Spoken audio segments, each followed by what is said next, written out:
a wise old woman from the village appeared at Amara's door. She was a healer who had heard of Amina's plight and came to offer her help. Once upon a time, in a lush village nestled between towering hills and vibrant jungles, there lived a beautiful young maid named Amara. Her skin glistened like the moonlight, and her eyes sparkled like the stars in the night sky. Her charm and grace captured the hearts of all who saw her. Mistress Kemi was known throughout the village for her beauty and pride, but as her beauty began to fade with age, she became insecure. She became jealous of the young maid's radiance, and rumors started to spread that her husband, the powerful Chief Juma, was enamored by Amara's charm. These whispers filled Mistress Kemi's heart with suspicion. Every evening, Mistress Kemi would return home from her social events to find Amara standing near the fireplace, her beauty glowing. She would watch Amara from the shadows, growing more and more paranoid with each passing day. The jealousy she felt was like a poison, slowly twisting her thoughts. She began to accuse Amara of stealing her husband's affection, even though there was no evidence to suggest anything untoward was happening. One day, as the sun began to set, Mistress Kemi decided that Amara must be punished for her alleged betrayal. She called Amara into her chambers. "Amara, you wicked girl," Kemi said, her voice trembling with rage.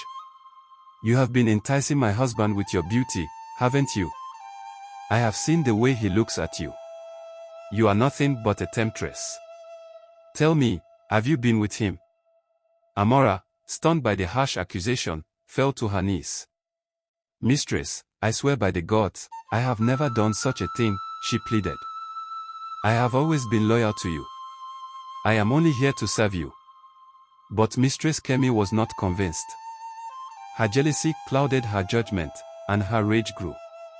She ordered her guards to lock Amara in a dark, cold room with nothing but a straw mat to sleep on.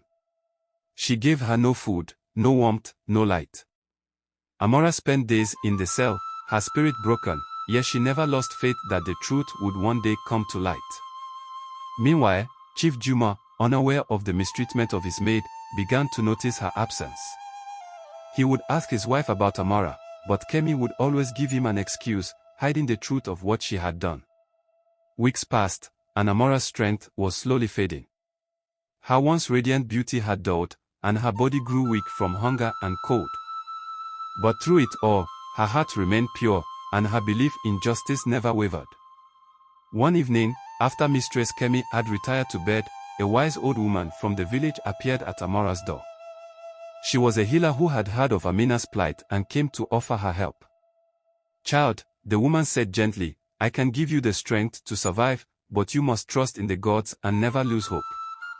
The truth always finds a way to reveal itself, no matter how hidden it may seem." The old woman gave Amara a small vial of sacred oil and whispered words of ancient power. With the oil in her hands, Amara's spirit was restored, and she knew that the time for justice had come. The next morning, Amara emerged from the dark room, looking radiant as ever. She made her way to the chief's chambers and stood before him. "Chief Juma," she said, her voice calm but filled with the strength of the gods, "I have been unjustly accused by your wife, Mistress Kemi.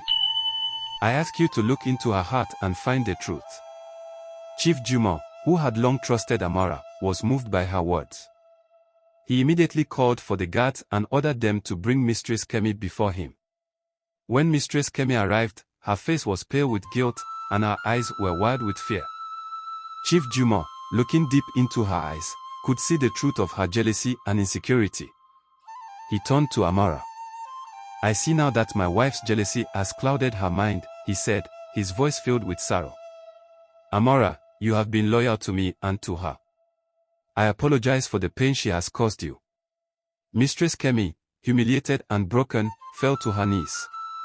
"I was afraid," she whispered, her voice trembling. "Afraid that I would lose him, and I let that fear turn to hatred." Amara, with compassion in her heart, knelt beside Mistress Kemi. "I hold no anger toward you, mistress. You are like a mother to me. I ask the gods to forgive us both." The chief, moved by the kindness in Amara's heart, forgave her, but he also told her that Mistress Kemi would now serve her penance. Kemi, realizing the weight of her actions, promised to be a better woman, free from jealousy and pride. From that day onward, Amara was no longer mistreated. She lived happily in the chief's household, and the love and trust between Amara and the chief grew stronger, as they both learned the value of truth, forgiveness, and humility. And although Mistress Kemi had lost much, she found redemption in the wisdom of her mistakes. The village never forgot the story of Amara, the maid who was betrayed by jealousy but who rose above it with grace and forgiveness. And so, her tale was passed down for generations, a lesson to all who heard it.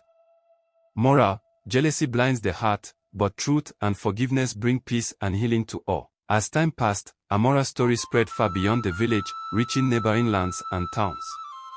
People came to her for wisdom, drawn by the strength of her spirit and the kindness that had been born from her trials.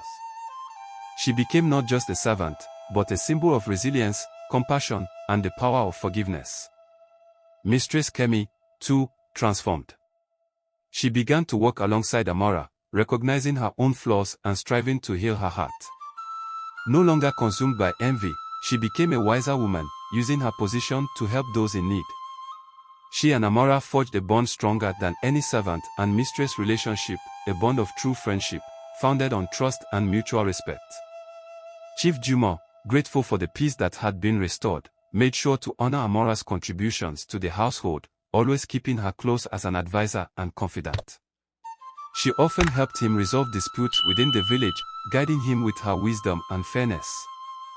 But there was one thing that Amara never forgot, the lesson she had learned through her hardship. She had learned that sometimes, those we love are not perfect, and they may act out of fear, hurt, or insecurity. But it is how we respond to those actions that define us. She vowed never to let bitterness consume her, no matter the pain she endured. Amara had grown older, her beauty was no longer what captured the hearts of the people. Instead, it was her kindness, her wisdom, and the quiet strength she had carried throughout her life. The villagers would often gather around her, seeking her counsel on matters both big and small. One evening, as the sun dipped below the horizon, Amara sat beneath the old tree near the village square, her white hair flowing gently in the breeze. Mistress Kemi, now an elderly woman herself, joined her under the tree, a basket of fruits in hand. "Do you remember the days when it all seemed so uncertain?" Kemi asked, her voice soft with nostalgia. Amara smiled, her heart light. "I remember," she said, "but those days have passed. The winds of time have taught us much. We are here, now, because we learned to forgive." Kemi nodded, her eyes filled with gratitude. "You taught me that. I was blind to the truth before, but I see now how much love can heal. I can never repay you for the kindness you showed me, but I hope you know how much it means to me." Amara placed a hand on Kemi's. "You have already repaid me, mistress. You've changed. And that is the greatest gift of all." As the years went by, the village thrived in peace. Under Amara's guidance, both the chief and the people learned the power of forgiveness, humility, and understanding. Jealousy no longer cast its shadow over the land, for the villagers had learned that true beauty lies not in appearance, but in the purity of one's heart. Amara lived to an old age, her life a beacon of hope and wisdom for generations to come. When the time finally came for her to leave the world, the entire village gathered to honor her. They did not mourn her passing, for they knew she had left behind a legacy that would live on in their hearts forever. And so, the story of Amara, the beautiful maid who had once been unjustly mistreated, became not just a tale of suffering, but a story of growth, forgiveness, and the power of love. Her name was spoken with reverence, and her teachings lived on in every corner of the land.